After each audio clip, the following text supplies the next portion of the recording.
Assalamualaikum and hi to everyone. We are from Group 1. Today we are gonna presenting our group report. Okay, we gonna to discuss factor are linked to corruption.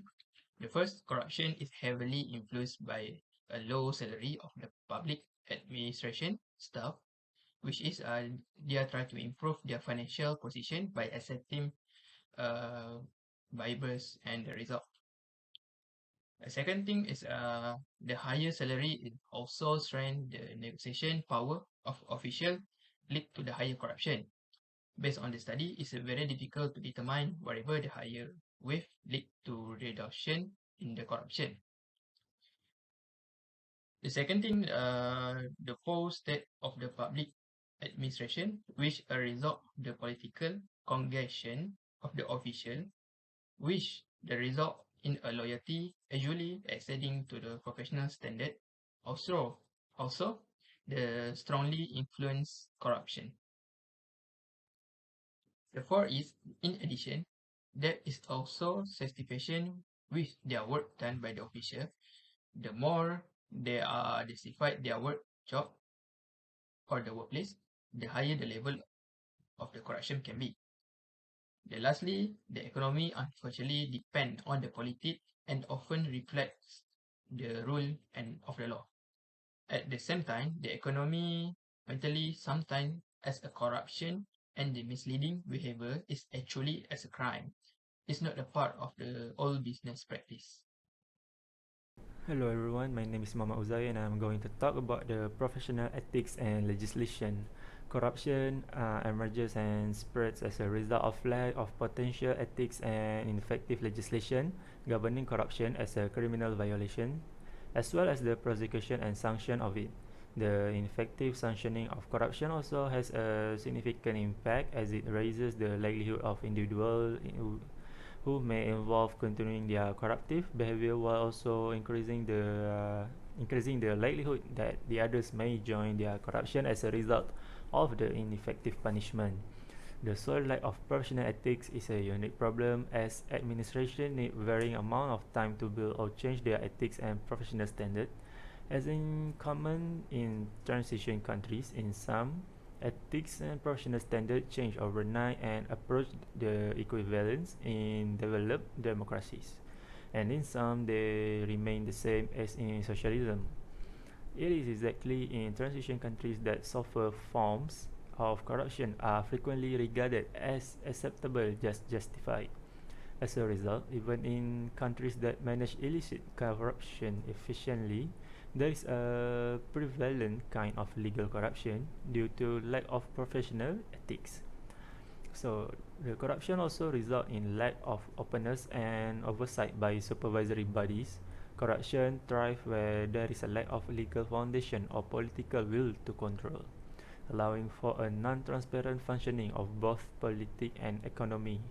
Extensive, opaque, or inadequate legislation, which can be interpreted in a variety of ways, contributes to corruption for the benefit of the one who pays.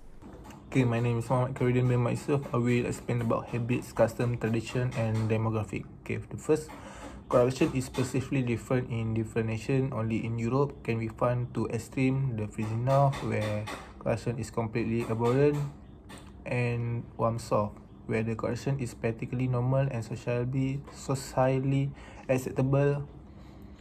The contrast between the democratic nation which the traditionally pursue corruption. Everything boils down to ethic and morality which might vary widely depending on the sector and scenario. The influence of majority Protestant have been extensively researched and found to be a critical element in a country. Low incidence of corruption. Today, many ostensibly Protestant countries are de facto secular, whereas many non-Protestant countries effectively tackle corruption. Thus, the influence of Protestantism appear to originate from its egalitarian ethos, which may indirectly assist the broader trend toward ethical universalism, literacy, and the promotion of individualism. Another important factor that impact corruption is demographic. According to several studies, patriarchal civilizations are more prone to corruption. Several studies have discovered that both men and women are corrupt to a differing degrees. Several earlier economic contributions to a debate over whether men or women are more corrupt state that a greater presence of women in government led to a lower level of corruption. The World Bank's extensively analysis of 150 countries in Europe, Africa, and Asia confirmed this, indicating that women are more trustworthy and less prone to a corruption. Thank you. Good day to everyone. My name is Muhammad Daniel Hafiz bin Abu Amrin, and I will be talking about the country that we have selected as the role model in combating corruption and the comparison between the methods employed by Malaysia and the country we have selected. As you can see from the flag, we have chosen New Zealand as the role model country. According to the latest Corruption Perception Index, CPI, New Zealand is ranked the highest, tying with Denmark and Sweden. This slide shows the comparison between the methods employed by each country and how effective it is at combating corruption. In Malaysia, there is poor implementation of anti-corruption measures. Next, there is little to no political desire to combat corruption. And finally, the current anti-corruption institution is not enough due to corruption already seeping inside it. In contrast to New Zealand, however, the institutions are given several guiding principles by the Ministry of Justice that are intended to help with their anti-corruption measures.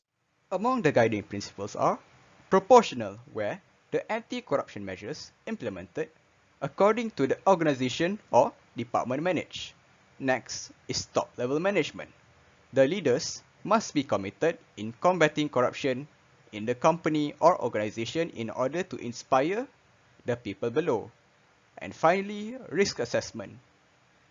The company or organization must properly assess the risk that it could be corrupted or could be corrupted in the future. Alright, my name is Muhammad Kamirul Hamizan bin Lukman, CN210375.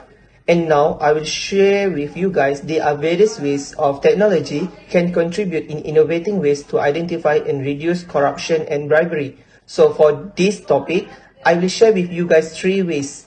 So first way is technological innovations such as new data management and programming system can be used by the government to increase efficiency and transparency of public administration. So second way is the use of ICT to fight corruption by focusing on finding innovative ways to fight corruption using new technologies and application. And last way is ICT is also used to monitor budget, project and government activities as well as official requests for information.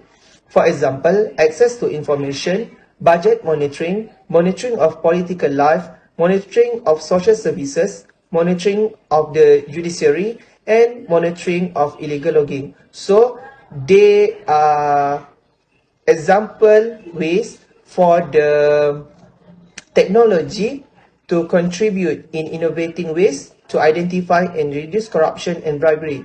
So that's all for me. Thank you.